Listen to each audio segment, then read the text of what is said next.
सच्चा मित्र वही है जो आवश्यकता, दुर्भाग्य, अकाल या युद्ध के समय राजा के दरबार में या श्मशान में हमारा साथ न छोड़े।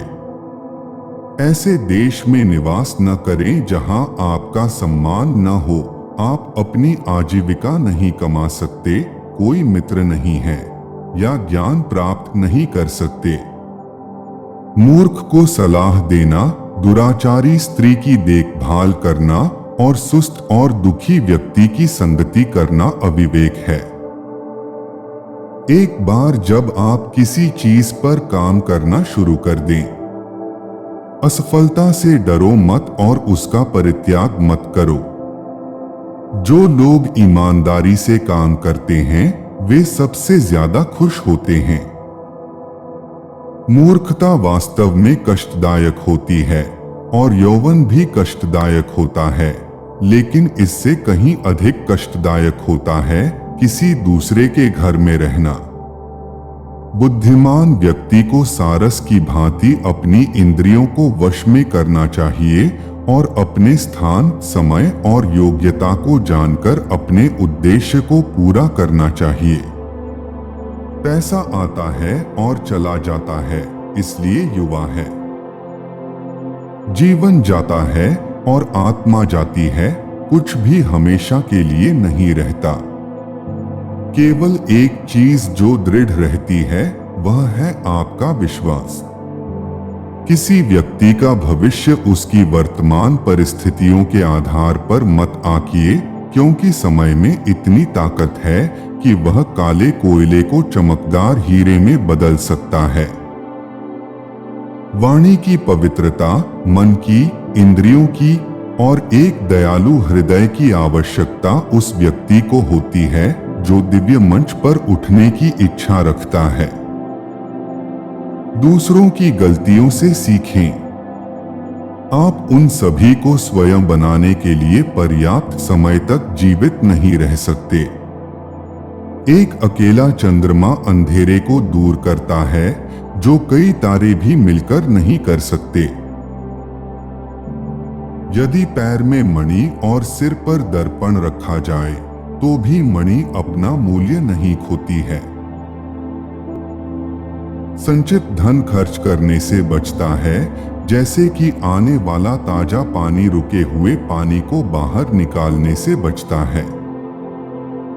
यह विचार छोड़ दो कि आसक्ति और प्रेम एक ही चीज है। वे शत्रु हैं। यह आसक्ति है जो सभी प्रेम को नष्ट कर देती है। असत्यता, उतावलापन, कपट, मूर्खता, लोभ, अस्वच्छता और क्रूरता स्त्री के साथ स्वाभाविक दोष हैं। इस पृथ्वी पर 3 रत्न हैं: अन्न, जल और प्रिय वचन। मूर्ख लोग चट्टानों के टुकड़ों को रत्न समझते हैं।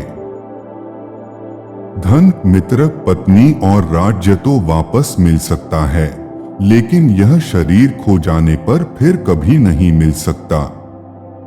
बीमारी, दुर्भाग्य, अकाल और आक्रमण के समय जो कोई भी आपकी सहायता करता है वही वास्तविक अर्थों में आपका सच्चा भाई है।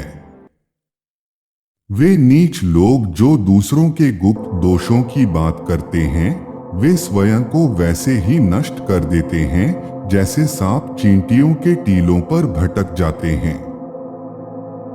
पापपूर्वक अर्जित धन 10 वर्षों तक रह सकता है, 11वें वर्ष में यह मूलधन के साथ भी गायब हो जाता है।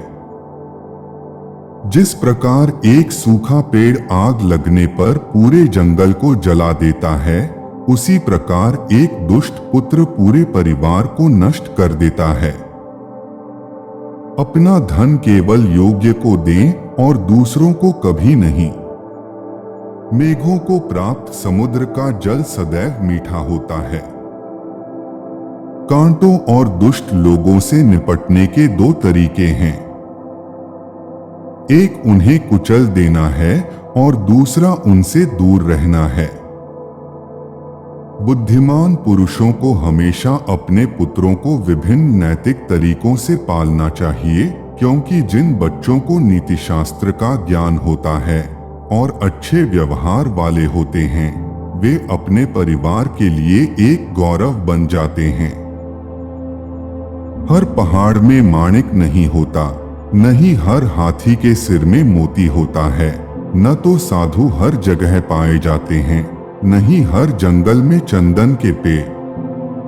वह जो भविष्य के लिए तैयार है और जो किसी भी स्थिति से चतुराई से निपटता है, वह दोनों खुश हैं। लेकिन भाग्यवादी व्यक्ति जो पूरी तरह से भाग्य पर निर्भर करता है, बर्बाद हो जाता है।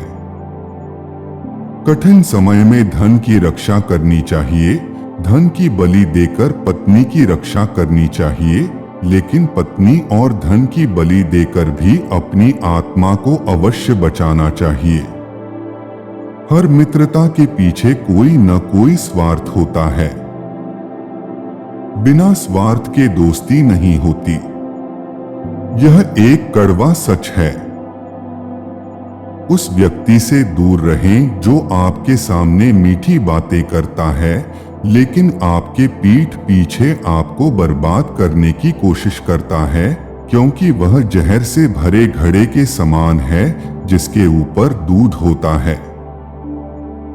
जो बीत गया उसके लिए हमें परेशान नहीं होना चाहिए, न ही हमें भविष्य के बारे में चिंतित होना चाहिए। विवेकी पुरुष केवल वर्तमान क्षण से निपटते हैं।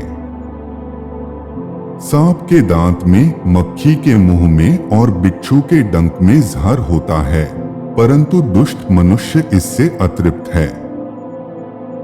जब तक आपका शरीर स्वस्थ और नियंत्रण में है और मृत्यु दूर है, अपनी आत्मा को बचाने का प्रयास करें। जब मृत्यु निकट हो तो तुम क्या कर सकते हो? वह जो हमारे मन में रहता है वह निकट है, हालांकि वह वास्तव में दूर हो सकता है, लेकिन जो हमारे दिल में नहीं है वह दूर है, भले ही वह वास्तव में पास हो। नैतिक उत्कृष्टता व्यक्तिगत सुंदरता के लिए एक आभूषण है। धर्मी आचरण उच्च जन्म के लिए, सीखने में सफलता और धन के लिए उचित खर्च। किसी व्यक्ति की उत्पत्ति का अनुमान उसके व्यवहार से, उसके मूल स्थान का उसके स्वर से और उसके भोजन के सेवन का अनुमान उसके पेट के आकार से लगाया जा सकता है। पृथ्वी सत्य की शक्ति द्वारा समर्थित है। यह सत्य की शक्ति है जो सूर्य को चमकाती है और हवा चलती है। वास्तव में सभी चीजें सत्य पर टिकी हुई हैं। एक विद्वान व्यक्ति लोगों द्वारा सम्मानित किया जाता है। एक विद्वान व्यक्ति अपनी विद्या के लिए हर जगह सम्मान पाता है। वास्तव में विद्या का सर्वत्र आदर होता है। जो मनुष्य सभी प्राणियों के लिए दया और करुणा रखता है वह निश्चित रूप से धार्मिक है।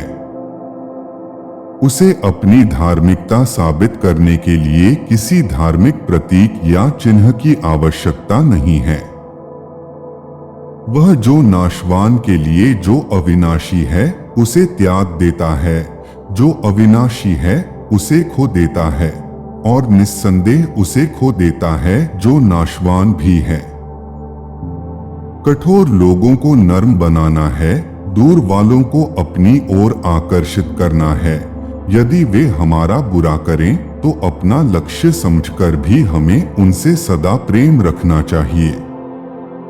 ज्ञान पवित्र कामधेनु के समान है और उस वृक्ष के समान है जो हर मौसम में फल देता है।